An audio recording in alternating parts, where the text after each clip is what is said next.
అందరికీ నమస్కారం. మీరు వినబోతున్న కథ 'అనుకోని అతిథి' రెండవ భాగం. దీపాలిని మీడియా చుట్టుముట్టింది. మోసం చేసి కరణ్ అడ్వర్టైజ్మెంట్ కంపెనీ ద్వారా వచ్చినందుకు డీసీ కంపెనీ దీపాలి మీద దావా వేస్తానంటూ అల్లరి చేసింది. ఎక్కడి నుండొచ్చాడో అశ్వథ్ స్టేజ్ మీద కనిపించాడు. ఇమిటేషన్ జ్యువెలరీని టాప్ మోడల్తో పబ్లిసిటీ చేయించి ప్రజల్ని మోసం చేయాలనుకుంటున్నారని, ఈ సిటీలోనే లేకుండా చేస్తానని వార్నింగ్ ఇచ్చాడు అశ్వథ్. అశ్వథ్ అక్కడి నుండి వెళ్ళిపోయిన తర్వాత అక్కడున్న మీడియా ప్రతినిధులు గుసగుసగా మాట్లాడుకోవటం మొదలుపెట్టారు. దీని అర్థమేంటి? మిస్ దీపాలి ఏఎస్ ఎంటర్టైన్మెంట్లోకి వెళ్ళిందా? సైన్ చేసిందా? ఆమె వెళ్ళిపోయి 3 సంవత్సరాలవుతుంది. అశ్వథ్ సార్ ఎలా తీసుకున్నారు? ఒకరికొకరు అనుకున్నారే కానీ దీపాలికి వ్యతిరేకంగా రిపోర్టర్స్ ఎవ్వరూ మాట్లాడలేకపోయారు. కరణ్ కంపెనీని తిడుతూ రకరకాలుగా రాసుకున్నారు. దీపాలి ఆ వాతావరణం నుండి బయటపడింది. బట్టలు మార్చుకుని బయటికి రాగానే బ్లాక్ కలర్ స్పోర్ట్స్ కార్ ఒకటి పార్క్ చేసి ఉంది. అది అశ్వథ్ అని గుర్తుపట్టింది. ఆమె కార్ దగ్గరికి రాగానే వెనకాల సీటు డోర్ ఓపెన్ అయింది. మరోవైపు అశ్వథ్ కూర్చొనున్నాడు. దీపాలి లోపల కూర్చొని అతని వైపు కృతజ్ఞతాభావంతో చూస్తూ, ఇవాళ మీరు నాకు చేసిన దానికి చాలా థ్యాంక్స్ అంటూ అతని వైపు చూసింది. మొదటిసారి పెళ్లి చేసుకున్నాను.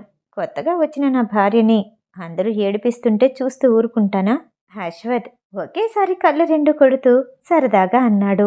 అది నిజానికి మీ సహాయానికి నేను తగిందాన్ని కాదేమో. అది కావాలనే చేశాను.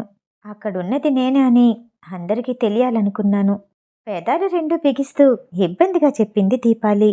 అశ్వథ్ తల వంచి ఆమె కళ్ళల్లోకి చూస్తూ, నాకు తెలుసు, ఎవరి దారికైనా వ్యతిరేకంగా వెళ్ళాలనుకున్నప్పుడు ఇంతకన్నా మంచి ఆలోచన రాలేదా? కెరియర్ పరంగా నిన్ను నువ్వు సాక్రిఫైస్ చేసుకోవటం ఒక స్టూపిడ్ ఐడియా అని అనిపించలేదా అని అడిగాడు. దీపాలి ఏం మాట్లాడకుండా తలదించుకునే నిశ్శబ్దంగా ఉంది. చాలా చీకటవుతుంది. ఎక్కడ డ్రాప్ చేయాలి? తిరిగి అశ్వథ్దే అడిగాడు. చిటుక్కున తలెత్తి, అందులో డౌటేం లేదు, మీ ఇంటికే. మనమిద్దరం పెళ్లి చేసుకున్నాం, భార్యాభర్తలం కాదా? అశ్వథ్తో చెప్పింది. ఆమె కళ్ళల్లో ఒక దృఢమైన నిశ్చయం కనపడింది. ఆలోచించే చెప్తున్నావా? పెళ్లి చేసుకోవటమే కాదు, మన ఫస్ట్ నైట్ కూడా ఇవ్వాలి అని గుర్తుందా? దీపాలి బుగ్గలు ఎరుపెక్కాయి. నేను అన్నిటికీ ప్రిపేర్ అయ్యే వస్తున్నాను. మన రిలేషన్ బయటపెట్టనందుకు చాలా థ్యాంక్స్. మరి కొన్నాళ్ళు అలానే ఉండండి. నేనెవ్వరి మీద ఆధారపడాలనుకోవట్లేదు. నేను ఏది పోగొట్టుకున్నానో అది సంపాదించుకుంటాను. మీరు నాకు హెల్ప్ చేశారు కాబట్టి మీరు కోరింది ఇస్తాను. ఆమె పదాల్లో భావం అర్థమవుతూ ఉంటే అశ్వథ్ సన్నగా నవ్వుకున్నాడు. ఎవరైనా తన పేరును ఉపయోగించి ఓ మెట్టు పైకెక్కి తమకి కావలసిన లాభాలు అందుకోవాలి అనుకుంటారు. దీపాలి అలా అనకపోయేసరికి కొత్తగా అనిపించింది. ప్రశాంతంగా కూర్చుని దీపాలి చేస్తున్న పనులు, ఆమె తెలివితేటల్ని సరదాగా చూడాలి అనుకున్నాడు. ఆ వాతావరణాన్ని ఛేదిస్తూ దీపాలి మొబైల్ రింగ్ అయింది. కృతి ఫోన్ చేసింది. దీపాలి, నువ్వు చెప్పినట్టుగా హాస్పిటల్ నుండి రేఖ ప్రెగ్నెన్సీ రిపోర్టు సంపాదించాను. కానీ చెప్పు, ఆమె కడుపుతో మనకింటి పని? నువ్వు చేసిన పనికి ఇంటర్నెట్ అంతా బాగా వైరల్ అయిపోయావు. నిన్నందరూ తిడుతున్నారు. ఇలాంటి టైంలో మనం ఇది రిలీజ్ చేస్తే కావాలనే సృష్టించామంటారు. ఏమంటావు? ప్రశ్న సమాధానం రెండు కృతినే చెప్పుకుపోతుంది. కృతి, నువ్వు నా వైపే ఉంటావా? ఓవైపు అశ్వథ్ని గమనిస్తూనే అడిగింది దీపాలి. ఆల్రెడీ నీకు చెప్పాను, వాడేమన్నా జేమ్స్ బాండా నిన్ను వదిలేసిపోవటానికి? కృతి విసుగ్గా అంది. మరి నేను చెప్పినట్టు చెయ్యి. మనం కరణ్ కంపెనీకి విరుద్ధంగా వెళ్తున్నాం. నీకు భయం లేదా? నాకేం భయం లేదు. ఇదెప్పుడు బయట పెడదామా అని నా మనసు తొందర పెడుతుంది. నువ్వు చెప్పు, చీటికలో మీడియాలో పెట్టేస్తా. కృతి గొంతులో ఉత్సాహం విని, అదంతా నీకు మళ్ళీ చెప్తాను అని నవ్వుతూ ఫోన్ పెట్టేసింది దీపాలి. అశ్వథ్ తన గురించి ఏమనుకుంటున్నాడో అని అతని వైపు చూడటానికి ఇబ్బంది పడింది. నాకేం చెప్పాల్సిన అవసరం లేదు, అర్థమైంది అంటూ ఆమె గడ్డం దగ్గర పట్టుకుని తన వైపుకు తిప్పుకొని, ఎప్పుడు ఇలానే నిజాయితీగా ఉంటావా? నమ్మొచ్చా అని అడిగాడు. ఆమె మొహం మీద కారు కిటికీలో నుండి ఎల్లో కలర్ లైట్ షేడ్ పడుతోంది. కళ్ళార్పుతూ, నేనెప్పుడూ అబద్ధం చెప్పను. ముఖ్యంగా మీ దగ్గర ఎలాంటి విషయాన్ని దాచను. మీరు నన్ను నమ్మొచ్చు అని చెప్పింది. ఆమెను విడిచిపెట్టి కిటికీల నుండి బయటికి చూస్తూ, నీ స్థానంలో ఉంటే అంతకు మించి ఎక్కువే చేసేవాడిని. వాడికి చుక్కలు చూపెట్టేవాడిని. పెదవుల కొనలు విచ్చుకునేలా చిన్నగా నవ్వాడు. దీపాలికి ఆ క్షణంలో ఆ వాతావరణం హాయిగా అనిపించింది. ఇదిలా ఉండగా రేఖా గదిలో టీవీలో దీపాలి షోని పదే పదే రివైండ్ చేసి చూస్తోంది. నేను ఎన్నిసార్లు చెప్పినా నమ్మవేంటి కరణ్, అది కావాలనే చేసింది అని కోపంగా అంటూ చేతులు విదిలిస్తూ అటూ ఇటూ తిరుగుతోంది. అక్కడే ఉన్న కరణ్ ఆమెని శాంతింపచేయటానికి ప్రయత్నించాడు. తను అలాంటిది కాదంటే నమ్మవేంటి? నువ్వే చెప్పు, ఇప్పుడేం చేద్దాం? కరణ్ ఆమె భుజాలు పట్టుకొని ఆపి మంచం మీద కూర్చోపెడుతూ అన్నాడు. రేఖ కాసేపు ఆలోచించి, నువ్వు దీపాలి పెళ్లి చేసుకోబోతున్నారు. ఆ పెళ్లిని అడ్డం పెట్టుకొని ఒక ఫేవర్ అడుగు. ఇదంతా ఆమె మేనేజర్ కృతి వల్ల జరిగింది, దీంతో నీకు సంబంధం లేదు, నీకేమీ తెలియకుండానే జరిగిందని బహిరంగంగా అందరి ముందు చెప్పమను. అంతే, మన సమస్యకి పరిష్కారం దొరికినట్టే అని కనుబొమ్మలు పైకంటూ భుజాలెగరేస్తూ చెప్పింది రేఖ. వెంటనే అతను కృతికి ఫోన్ చేశాడు. రేఖ చెప్పిన విషయాన్ని అతను చెప్పినట్టుగా పూర్తిగా వివరించాడు. వాట్, ఆర్ యు క్రేజీ అంటూ పొట్టని పట్టుకుని గట్టిగా నవ్వేసింది కృతి. మిస్ కృతి, నువ్విలానే చేశావంటే కంపెనీకి దూరం అవ్వాల్సి ఉంటుంది అని కోపంగా చెప్పాడు కరణ్. హహా, నీదొక చేపలు పట్టే కంపెనీ. అందులో వలేస్తే పడేది ఒకటే చేప, రేఖ అనే చేప. దాన్నే నమ్ముకో, ఎప్పుడో సంకనాకిపోతావు అడ్డగాడిదా అని తిట్టాల్సిన తిట్లన్నీ తిట్టి కాలు కచ్చేసింది కృతి. కరణ్కి తల కొట్టేసినట్టుగా ఉంది. దీపాలి కృతి కావాలనే ఇదంతా చేశారేమో అన్న అనుమానం వచ్చింది. పబ్లిసిటీ డిపార్ట్మెంట్కి డబ్బులిచ్చి దీపాలి న్యూస్ని వైరల్ కాకుండా ఉండటానికి ప్రయత్నం చేశాడు. కానీ తన వల్ల కాలేదు. నిజానికి అనుకున్నట్టుగా ప్లాన్ సాఫీగా ఎలా సాగిందో కృతికి కూడా అర్థం కాలేదు. నిజానికి ఇదంతా జరగటానికి కొన్ని రోజుల సమయం పడుతుంది అనుకుంది. దీపాలి, నిజం చెప్పు, నీ వెనక హల్క్ లాంటి కంపెనీ ఏదైనా ఉందా? సంతోషంగా అడిగింది కృతి. కరణ్ని తిట్టడం వల్ల ఆమెలో ఆనందం దాగట్లేదు. దీపాలి ఫోన్ చెవికి దగ్గరగా పెట్టుకుని నోటికి చేయడ్డు పెట్టుకుని, అదేం లేదు, దీని వెనకాల ఒక వ్యక్తి ఉన్నారు, అదంతా తర్వాత చెప్తాను కనుకొనల్లో నుంచి అశ్వథ్ని చూస్తూ చెప్పింది దీపాలి. సరే సరే, అవన్నీ తర్వాత మాట్లాడుకుందాం. ఆ బొజ్జు పీకేసిన కోడి మొహాన్ని చూడాలి, ఎంత తృప్తిగా ఉందో అని నవ్వుతూ ఫోన్ పెట్టేసింది కృతి. దీపాలి కుటుంబమే తనకి సహాయం చేసిందేమో అనుకుంది. నువ్వు ఆ కంపెనీ నుండి బయటికి రావాలనుకుంటున్నావా? అశ్వథ్ అడిగాడు. నోను, అందులో నుండి బయటకొస్తే అతన్ని పాతాళంలోకి దించేదలా? చెద వేలను పట్టుకుంటేనే చెట్టు నాశనమవుతుంది, లేదంటే సమయం పడుతుంది. పైగా నేను మోడలింగ్ ఇండస్ట్రీకి మళ్ళీ తిరిగొద్దామనుకుంటున్నాను. దానికి అతన్నే వాడుకుంటాను, దీపాలి కాన్ఫిడెంట్గా చెప్పింది. అశ్వథ్ ఆమెని టీజ్ చెయ్యాలి అనుకున్నాడు. ఈ రాత్రికి ఓకేనా? ఇవన్నీ మనసులో పెట్టుకుని ప్రోగ్రాం క్యాన్సిల్ అంటావా అని చాలా మామూలుగా అడిగాడు. మళ్ళీ దీపాలి ఏం మాట్లాడలేదు, నిశ్శబ్దంగా ఉండిపోయింది. ఇంటికి వెళ్తే అంత హ్యాపీగా ఉండదు, నా గెస్ట్ హౌస్కి వెళ్దాం అంటూ డ్రైవర్కి తన గెస్ట్ హౌస్ వైపు తీసుకెళ్లమని చెప్పాడు. కార్ గెస్ట్ హౌస్ని చేరుకుంది. అతని వెనకాలే చాలా దగ్గరగా నడుస్తోంది దీపాలి. గదిలోకి వెళ్ళాక అశ్వథ్ బాత్రూంలోకి వెళ్తూ, నీ సైజ్ డ్రెస్సెస్ కొన్ని తెప్పించాను, సరిగ్గా సరిపోతాయో లేదో చూసుకో, మనిద్దరికి ఇది ఫస్ట్ డిన్నర్, బావుండాలి అంటూ స్నానం చేయటానికి వెళ్ళిపోయాడు. అతని ముందు ఆలోచనకి దీపాలి మెచ్చుకోకుండా ఉండలేకపోయింది. ఒక డ్రెస్ సెలెక్ట్ చేసుకుని మరో గదిలోకి వెళ్ళి తయారయ్యొచ్చింది దీపాలి. ఇద్దరూ రెడీ అయ్యి వచ్చేసరికి సర్వెంట్స్ అందరూ హాల్లోనే డిన్నర్ చాలా గ్రాండ్గా ఏర్పాటు చేశారు. మళ్ళీ అడుగుతున్నాను, పర్లేదా? ఒక్కసారి నాది అని ఫిక్స్ అయ్యాక నన్ను తప్పించుకుని పారిపోవటం నీ వల్ల కాదు. అశ్వథ్ తన ప్లేట్లో ఉన్న ఫ్రై చేసిన పన్నీర్ ముక్కని ఫోర్కుతో తీసుకుంటూ ఎదురుగా కూర్చున్న దీపాలిని చూస్తూ అన్నాడు. ఎందుకు ఇన్నిసార్లు అడుగుతున్నారు? నేను నిర్ణయం తీసుకున్నాను అంతే. మాట్లాడుకుంటూనే ఇద్దరూ డిన్నర్ పూర్తి చేశారు. గదిలోకి వెళ్ళబోయే ముందు గుమ్మం దగ్గరే నిలబడి అశ్వథ్ మళ్ళీ అదే ప్రశ్న వేశాడు. దీపాలికి ఎందుకన్నిసార్లు అడుగుతున్నాడో అర్థం కాలేదు. కానీ తను ఒప్పుకుందని నిరూపించాలి అనుకుంది. ఓ అడుగు తనే ముందుకు వేసి అతని కాలర్ పట్టుకుని ముందుకు లాగి అతని పెదాల మీద ముద్దిచ్చి వెంటనే వెనక్కి వచ్చింది. నిజానికి అది అతనికి తొలి ముద్దే. అతనికే కాదు, దీపాలికి కూడా తొలి ముద్దే. ఆమెకి పెట్టడం రాలేదని, కరణ్తో చనువుగా లేదని అశ్వథ్కి అర్థమైంది. గది తలుపులు మూసుకున్నాయి. అశ్వథ్ ఆమెను ఎత్తుకొని మంచం మీద పడుకోబెట్టి ఆమె మీదుగా వాలిపోయాడు. కాసేపటికి గట్టిగా అరిచింది Deepali. Are you virgin? Ashwath ఆ సమయంలో అలా అడిగేసరికి దీపాలికి ఒళ్ళు మండిపోయింది. అతని ఛాతీ మీద చేతులు వేసి దూరంగా తొయ్యటానికి ప్రయత్నిస్తూ, ఏమనుకుంటున్నారు నా గురించి? మీకన్నీ నిజమే చెప్తున్నాను. అతన్ని పెళ్లి చేసుకుందామనుకున్న మాట నిజమే, కానీ హద్దులు మీరి ఎప్పుడూ ప్రవర్తించలేదు అని మొహం పక్కకి తిప్పుకుంది దీపాలి. ఓహ్, నేను ఆ ఉద్దేశంతో అడగలేదు. లవ్ చేస్తే ఎక్స్ట్రా ఉంటాయి, అర్థం చేసుకోగలను. కానీ నువ్వు క్రేజీగా ఉన్నావు, నొప్పిని తట్టుకోలేకపోతున్నావు. అది అర్థం చేసుకోగలవనుకుంటా. మళ్ళీ ఒకసారి ప్రయత్నిద్దామా? ఆ సమయంలో అశ్వథ్కి ఏం మాట్లాడాలో అర్థం కాలేదు. దీపాలి ధైర్యంగా ఉన్నా మనసులో భయపడుతుందని అర్థమైంది. మళ్ళీ రెండోసారి గట్టిగా అరిచేసరికి, కొంచెం టైం తీసుకుందాం, కంగారేం లేదు అంటూ ఆమె మీద నుండి లెగిసి పక్కన పడుకున్నాడు అశ్వథ్. దీపాలికి సిగ్గుగా అనిపించింది.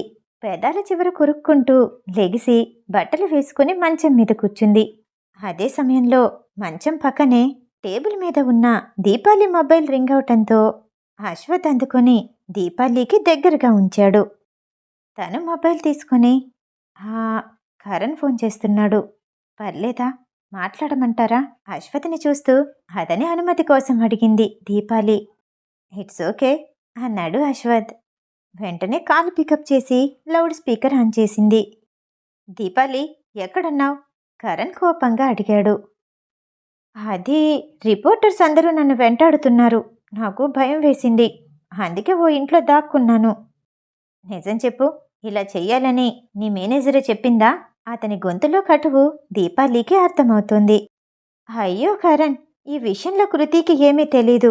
మనమిద్దరం పెళ్లి చేసుకోబోతున్నాం. నేను నీకు సహాయం చేస్తాను, కానీ ఎవరో చెప్పినట్టు వింటానా? ఈ విషయంలో కృతికి ఏమీ తెలీదు. నా బ్యాడ్ లక్, అలా జరిగిపోయింది." బాధపడుతూ చెప్పగానే కరణ్ ఆమెకేమీ తెలీదని నిర్ధారించుకున్నాడు. "దీనివల్ల అడ్వర్టైజ్మెంట్ కంపెనీ మొత్తం చాలా ఇబ్బందుల్లో పడింది. నువ్వు నీ మేనేజర్కి ఏదైనా చెప్పు, ఈ తప్పుని ఆమె ఒప్పుకునేలాగా ప్రయత్నించు" అంటూ తన ఆలోచన చెప్పాడు కరణ్. "అయితే కృతికి ఏమీ తెలీదు. తనకి బదులుగా అందరి ముందు నేనే సారీ చెప్తాను. మనమిద్దరం పెళ్లి చేసుకోబోతున్నాం, భార్యాభర్తలం. ఆ మాత్రం చేయలేనా చెప్పు?" దీపాలి అంత ప్రేమగా మాట్లాడుతుంటే మళ్ళీ అతని బుట్టలో పడిందని పొంగిపోయాడు కరణ్. కాల్ కట్ చేసిన వెంటనే దీపాలి కృతికి ఫోన్ చేసింది. "ఏంటి, పబ్లిక్లో అందరి ముందు ఇదంతా నువ్వే కావాలని చేశావని ఒప్పుకుంటావా?" కృతి చిరాగ్గా అడిగింది. "అవును." అదే సమయంలో రేఖా కరణ్ ఇద్దరు సన్నిహితంగా ఉన్న ఫోటోని బయట పెట్టాలి. ఆ తర్వాత కొంత సమయం తీసుకుందాం, ప్రెగ్నెన్సీ రిపోర్టు కూడా బయట పెడదాం అని తన ప్లాన్ ఏంటో వివరించింది దీపాలి. "ఓహో, నేనింకా ఏదో ఏదో ఊహించుకున్నాను. రేపుదయం పేపర్లో పెద్ద పెద్ద అక్షరాలతో రసికరాజు కరణ్, ఒక్కరితో ఆగని అతని వలపు ప్రయాణం, వివాహానికి ముందు రోజు రాత్రి రేఖా ముందు చెడ్డీతో నిల్చున్న కరణ్, అలా వస్తాయని అనుకున్నాను. నువ్వేంటిలా చేశావు?" అని టీలా పడుతూ అంది కృతి. అలాంటి పరిస్థితుల్లో కూడా దీపాలికి నవ్వాగలేదు. పక్కనే ఉన్న అశ్వథ్ శబ్దం రాకుండా నవ్వుతూనే ఉన్నాడు. "నేను చెప్పినట్టు చెయ్యి, మళ్ళీ మాట్లాడతాను." నవ్వాపుకోవడానికి ప్రయత్నిస్తూ ఫోన్ పెట్టేసింది దీపాలి. రెండో రోజు మీటింగ్కి 2 గంటల ముందు ఓ హోటల్లో కరణ్ని కలిసింది దీపాలి. "ఎప్పుడు డిన్నర్ పార్టీ ఇద్దామనుకుంటాను, ఈసారి లంచ్ పార్టీ అనుకో." నవ్వుతూ ఆమెను పలకరిస్తూ కూర్చోమ్మన్నట్టు చైర్ జరిపాడు కరణ్. ఆమెకి ఎదురుగా కూర్చొని మెనూలో చూసి ఆమెకి కావలసినవి చెప్పాడు. వెయిటర్ వెళ్ళి చికెన్కి సంబంధించిన ఐటమ్స్ అన్నీ తీసుకొచ్చి ఆ టేబుల్ నింపేశాడు. దీపాలి అతని వైపు చిరాగ్గా చూసింది. "అలా చూస్తావేంటి, ఇవన్నీ నీకిష్టమైనవేగా" అని కళ్ళు తిప్పుతూ అన్నాడు కరణ్. "ఇన్ని సంవత్సరాలలో నాకిష్టమైనవేంటో కూడా ఇతనికి తెలీదా" అని మనసులోనే తిట్టుకుంటూ ఉండగా ఆమె వెనకాలే "కంగ్రాచ్యులేషన్స్ మేడం" అని వినపట్టంతో వెనక్కి తిరిగి చూసింది. వెనకాలే మరో వెయిటర్ నిలబడున్నాడు. "మేడం, మీకోసం treat, congratulations on your wedding, మీకిష్టమైన ప్రాన్స్ ఫ్రై" అంటూ ఆమెకి సర్వ్ చేసి వెళ్ళిపోయాడు. పక్కనే ఉన్న కరణ్ మొహం మాడిపోయింది. "ఓ, నీ ఇష్టాలు మారిపోయాయా? ఈసారి గుర్తుంచుకుంటాను" అని పళ్ళు కనపడేలా ఇకిలిస్తూ అతని ముందున్నది తినటం ప్రారంభించి, మరోసారి మీడియా ముందు ఏం చెప్పాలో ప్రాక్టీస్ చేస్తే మంచిదేమో అని నవ్వుతూ అన్నాడు. అప్పుడు దీపాలి మొబైల్కి మెసేజ్ వచ్చినట్టు బీప్ శబ్దం రాగానే అతని మాటలు వింటూనే తెరిచి చూసింది. అశ్వథ్ మెసేజ్ చేశాడు. వాళ్ళు పెళ్లి చేసుకున్న రోజుని హైలైట్ చేసి, congratulations on our wedding, enjoy your treat, చెఫ్తో అది నేనే పంపించాను. అది చదవగానే దీపాలి ఒక్కసారిగా నవ్వుతూ ఆశ్చర్యపోయింది. నవ్వుతున్న ఎమోజీని పంపించి, నేనెక్కడున్నానని మీకెలా తెలుసు అని కరణ్కి తెలియకుండా టేబుల్ కింద మొబైల్ పెట్టి మెసేజ్ పంపించింది. నేను తెలుసుకోవాలి అనుకుంటే నాకు చాలా దారులుంటాయి అని తిరిగి సమాధానం వచ్చింది. అశ్వథ్ ఆ దగ్గరలో ఎక్కడో ఉన్నాడేమోనని హోటలంతా తల తిప్పుతూ కలయ చూసింది. అతను ఎక్కడా కనిపించలేదు. అతనుంటే ఆ హోటల్ పరిసరాలు అలా ఉండవు. అతని చుట్టూ భయపడుతున్న వాతావరణం ఖచ్చితంగా కనిపిస్తుంది. అతని ప్రభావం ఆ హోటల్ అంతా కనిపిస్తుంది. కాబట్టి అతను అక్కడ లేడని నిర్ధారించుకుంది. మీరు అందర్నీ భయపెట్టేలా కనిపిస్తారు, కానీ రాత్రి భయపడ్డారు కదూ అని మొబైల్లోనే ఆట పట్టిస్తూ మెసేజ్ చేసింది దీపాలి. అశ్వథ్ ఎర్రగా మారిన కోపంగా ఉన్న ఎమోజీని పంపించాడు. నాకు కొత్తే, ఏదైనా అయ్యిందేమోనని భయం ఉండదా అని సమాధానం వచ్చింది. రాష్ట్రాన్ని ఏలే రాజు కొడుకులు మీరు, రాజకుమారులు, అలా భయపడతారా? దీపాలి మళ్ళీ పంపించింది. అటువైపు నుండి ఎలాంటి సమాధానం రాలేదు. కరణ్ మాట్లాడుతూనే ఉన్నాడు. ఆమె పట్టించుకోవట్లేదని అర్థమయ్యి ఆమె మొహం ముందు చేతులు ఊపుతూ, ఇందాకటి నుండి మాట్లాడుతూనే ఉన్నాను, ఏం సమాధానం చెప్పవేంటి? ఒకసారి ప్రిపేర్ అవుతావా? రేఖకిది మంచి అవకాశం, అది అందించాక మనమిద్దరం పెళ్లి చేసుకుంటే బావుంటుంది. అతని మాటలకి అశ్వథ్ ఆలోచనల నుండి బయటకొచ్చి, అవును, మనమిద్దరం ఎప్పుడు పెళ్లి చేసుకుందాం అని కరణ్ వైపు తిరిగి అడిగింది. ఈ సమస్య నుండి గట్టెక్కని నిన్ను తప్పకుండా పెళ్లి చేసుకోవటమే కాదు, రాణిలా చూసుకుంటాను. నా భార్య ఇష్టాలేంటో అన్నీ తెలుసుకుంటాను. రేఖకి ఈ ఒక్క సహాయం చెయ్యి చాలు అంటూ ఆమెతో మాట్లాడి స్టేజ్ మీద మాట్లాడాల్సిన వాటిని ఫైల్ రూపంలో ఆమె చేతికి అందించాడు. మధ్యాహ్నం 3 అవుతున్న వేళ హాల్ అంతా మీడియాతో నిండిపోయింది. రెడ్ కలర్ ఫుల్ ఫ్రాకులో దీపాలి స్టేజ్ మీదికి నడుచుకుంటూ వచ్చింది. ఆమె వెనకాల 2 బాడీ గార్డులున్నారు. అందర్నీ చూస్తూ, మొదట అందర్నీ క్షమించమని వేడుకుంటున్నాను. ఇదంతా నేను కావాలనే చేశాను. నా పేరు నిలబెట్టుకోవాలనుకున్నాను. దీంట్లోని కరణ్ ప్రమేయం కానీ రేఖ ప్రమేయం కానీ లేదు. ఈ విషయంలో నా మేనేజర్ కృతికి సంబంధమే లేదు. ప్రత్యేకంగా పేరు పేరున ప్రతి ఒక్కరిని కోరుకుంటున్నాను. నన్ను క్షమించండి. దీపాలి నమస్కారం చేసి చెప్పగానే రిపోర్టర్స్ ఎవరూ దీన్ని సులువుగా తీసుకోలేకపోయారు. ఒక మోడల్ నిజంగా బహిరంగంగా తన తప్పుని ఒప్పుకుంటుందా? ఇంతలా స్ట్రైట్ ఫార్వర్డ్గా ఉంటుందా? ఇందులో ఏదో జరిగిందనిపిస్తుంది. ఎవరో చేసిన తప్పుని తను మీద వేసుకున్నట్టు ఉంది. కావాలనే నింద తమ మీద వేసుకుంటారా? ఏదో బలమైన కారణముంది అని అందరూ రకరకాలుగా మాట్లాడుకుంటూ ఉన్నారు. మరికొందరు, డబ్బుల కోసం ఎలాంటి పనైనా చేస్తారా? ఇలాంటి వాళ్ళని మళ్ళీ స్టేజ్ ఎక్కనివ్వకూడదు అంటూ నోటికొచ్చినట్టు తిడుతున్నారు. ఆఫీస్లోని అశ్వథ్ వెనకాల ఉన్న అసిస్టెంట్ జరిగిందంతా చెప్తున్నాడు. సార్, మేడంకి ఏదైనా సహాయం చేయమంటారా అని అడిగాడు. టీవీలో జరుగుతున్నదంతా చూస్తూ, ఈ సిచ్యువేషన్ని ఎలా డీల్ చేయబోతుందో చూద్దాం అని మృదువుగా అన్నాడు. గతంలో 2 సార్లు ఉన్న క్లిష్ట పరిస్థితుల్లో అతను ఆమెకి సహాయం చేశాడు. ఇప్పుడు ఆమె ఇలాంటి పరిస్థితి నుండి ఎలా బయటపడుతుందో తెలుసుకోవాలని అశ్వథ్కి కూడా ఆతృతగా ఉంది. మిగతా కథ తరువాయి భాగంలో. ఈ కథ వింటం మీకు నచ్చినట్టయితే లైక్ చేసి సబ్స్క్రైబ్ చేయండి. మళ్ళీ రేపు కలుద్దాం. నమస్తే.